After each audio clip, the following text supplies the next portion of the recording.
교통사고처럼 목이 갑자기 꺾이면 이 인대가 확 늘어나거나 심하면 찢어질 수도 있습니다. 이 인대가 시간이 지나면서 천천히 딱딱하게 뼈처럼 굳어가는 분들이 있는데 이것을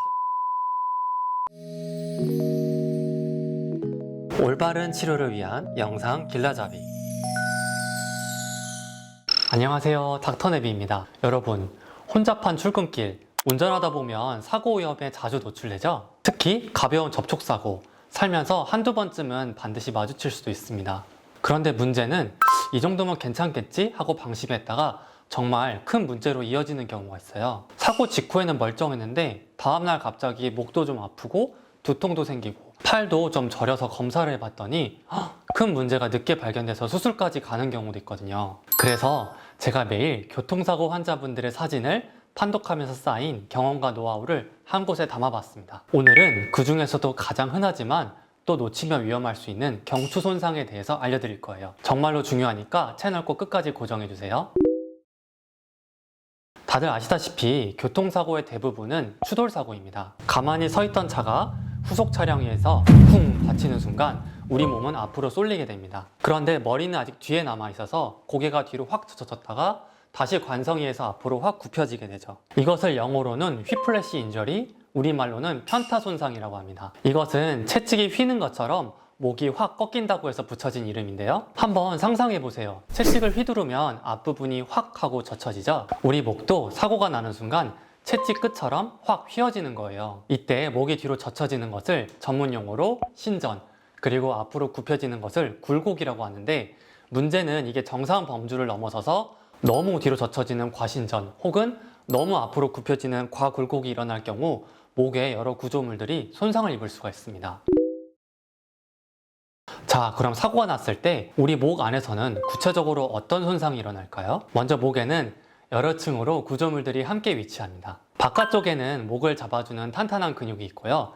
그 안쪽에는 뼈와 디스크, 인대, 그리고 척수라고 부르는 긴 신경이 존재하고 있습니다. 목에 충격이 가해지면 우선 가장 먼저 손상을 받는 부위는 인대입니다. 인대는 마치 고무줄처럼 뼈와 뼈를 잡아주는 역할을 하는데요. 교통사고처럼 목이 갑자기 꺾이면 이 인대가 확 늘어나거나 심하면 찢어질 수도 있습니다. 이것을 전문 용어로는 경추염좌라고 부릅니다. 가장 흔하지만 또 방치하면 통증이 오래 갈 수 있는 손상이에요. 두 번째는 디스크입니다. 디스크는 말랑한 젤리 같은 구조물로 뼈와 뼈 사이에서 쿠션같이 충격을 흡수해주는 역할을 합니다. 그런데 사고 충격으로 이 디스크가 너무 눌리거나 한쪽으로 밀리게 되면 디스크가 튀어나오면서 주변 구조물들을 압박할 수가 있어요. 충격을 아주 세게 받은 경우에는 뼈가 직접 뼈끼리 부딪히면서 골절이나 정렬이 어긋나는 탈구가 발생할 수도 있습니다.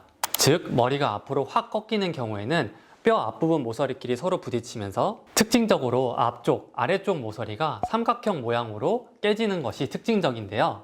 이것을 전문용어로 티어드롭 프랙처라고 부릅니다. 만약에 교통사고 후에 뒤쪽으로 튀어나온 디스크 혹은 뼈 조각이 신경을 누르게 되면 신경에도 손상이 발생할 수 있는데요. 이때는 목만 아픈 게 아니라 팔이 저리거나 심하면 손끝까지 감각이 둔해지거나 저릴 수가 있습니다. 이것을 방사통이라고 부르는데요. 목부터 팔, 손끝까지 통증이 이어지는 것이 특징입니다.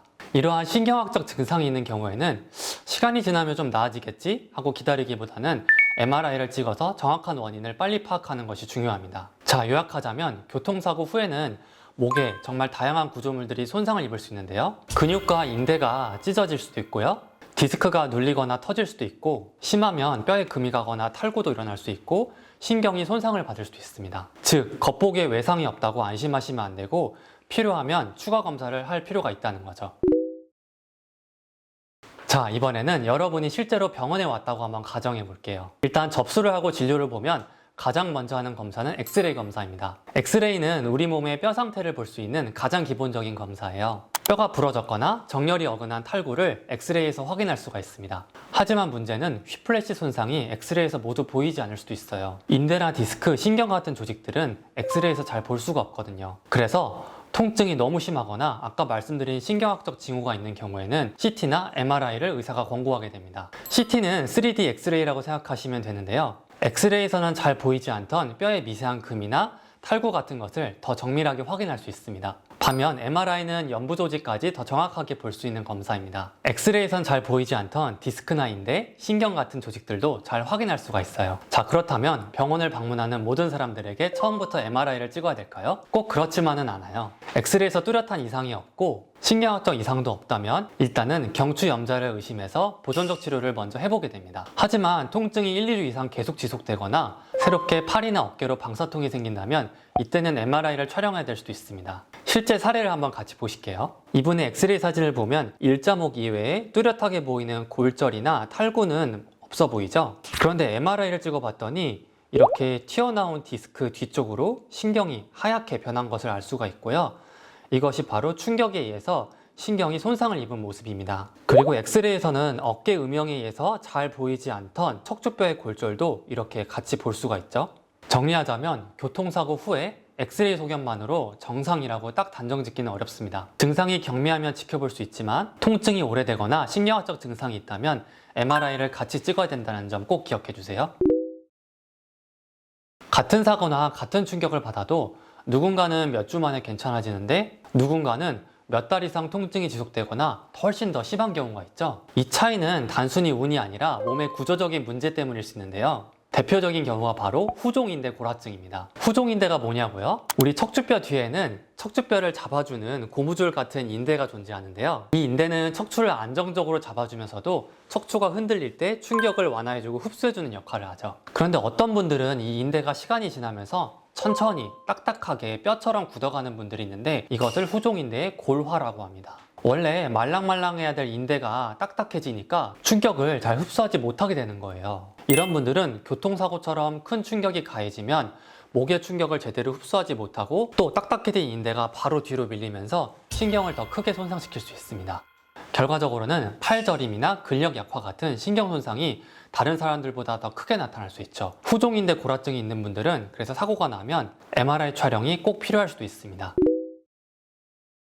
또 가끔 이런 분들이 있어요. MRI를 찍고 의사 선생님이 정상소견입니다 하고 말씀해 주셨는데 치료를 계속해도 목도 뻣뻣하고 두통이 계속 지속되는 경우죠. 이럴 때는 근막통증 증후군처럼 근육이나 인대에 미세한 손상이 계속 남아있을 수도 있습니다. MRI는 사실 만능이 아니에요. 큰 구조적 손상, 즉 디스크 파열이나 신경 손상은 잡아낼 수 있지만 근육 속의 작은 염증, 미세한 파열은 사실 볼 수가 없습니다. 교통사고 후에 갑작스러운 충격으로 근육이 경직되고 나면 그 부분에 혈류가 줄고 염증이 생기면서 통증이 오래 지속되는 악순환이 시작됩니다. 그래서 MRI 소견이 정상이라고 할지라도 교통사고 후유증으로 통증이 계속 지속될 수도 있다는 점 기억해 주셨으면 좋겠습니다.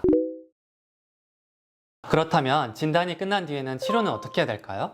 가장 중요한 것은 초기에는 안정, 후기에는 회복입니다. 교통사고 직후에는 몸이 충격을 흡수하는 과정이 필요하거든요. 이 시기에는 몸이 긴장되어 있기 때문에 너무 무리하기보다는 몸이 움직이지 않도록 고정해주는 게 필요할 수도 있습니다. 그래서 필요하면 목 보호대를 하기도 하는데요. 다 너무 오래 촬영하면 근육이 약해질 수 있기 때문에 1주에서 2주 정도만 촬영하고 목 보호대를 풀고 약간 움직여주는 것이 좋습니다. 또 함께 소염 진통제를 복용하거나 물리치료를 하는 것은 회복에 도움이 될 수가 있습니다. 통증이 어느 정도 가라앉았다면 움직임을 회복시키는 과정이 필요합니다. 이때는 가벼운 스트레칭과 재활 운동을 시작해서 목 근육의 유연성과 균형감을 회복시키는 것이 중요합니다. 목의 주변 근육이 단단하게 지탱해줘야 다음에 또 충격을 받더라도 목이 손상으로부터 몸을 보호할 수 있거든요. 정리하자면 교통사고 후에 적절한 시기에 맞는 치료와 재활이 다음 부상을 예방하고 몸을 빨리 회복하는 데 도움이 될 수 있습니다. 교통사고 후에 목이 아프신 분들, 에이 나는 뼈는 안 부러졌으니까 괜찮겠지 하고 그냥 방심하시면 안 됩니다. 목에 있는 인대나 디스크, 신경과 같은 구조물들이 다쳤을 수도 있거든요. 반드시 가까운 병원을 찾으셔서 필요하다면 시기에 맞는 정확한 검사로 손상 부위를 놓치지 않고 확인하는 것이